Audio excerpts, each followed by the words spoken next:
මාලිගාවත්ත පොලිසියේ 4කගේ වැඩතහනම් ඇයි සෑම දිනකම ලක්ෂපතියේ සෑම මාසයකම මිලියනපතියේ කැලින් මිලියනපති රථවාහන වරදක් ෂේප් කරන්න අල්ලස් අරගෙන රියදුරු බලපත්‍රයක් නොමැතිව මෝටර රථයක් පදවාගෙන යාමේ වරදට නීතිය ක්‍රියාත්මක කිරීමෙන් වැළකී සිටීම සඳහා රුපියල් 25000ක මුදලක් සහ ජංගම දුරකථන උපාංගයක් බලහත්කාරයෙන් ලබා ගත්තේ යයි කියන මාලිගාවත්ත පොලිසිය නිලධාරීන් සිව් දෙනෙකුගේ වැඩතහනම් කළ බව ප්‍රදේශීය උසස් පොලිස් නිලධාරියෙක් ලංකාදීප පුවත්පතට කියලා තියෙනවා. ඒක තමයි අපි සඳහන් කළේ නේද?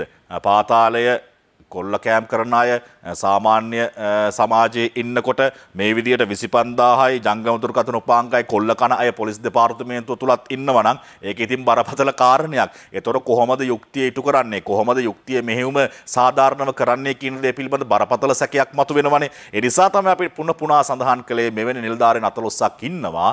ඒ අය ගැන මුලින්ම රහස් පොලිසිය හරි දාලා හොයලා බලලා ඒ අයව අත්අඩංගුවට ගන්න එක තමයි කරන්න ඕන ප්‍රධාන කාරණය.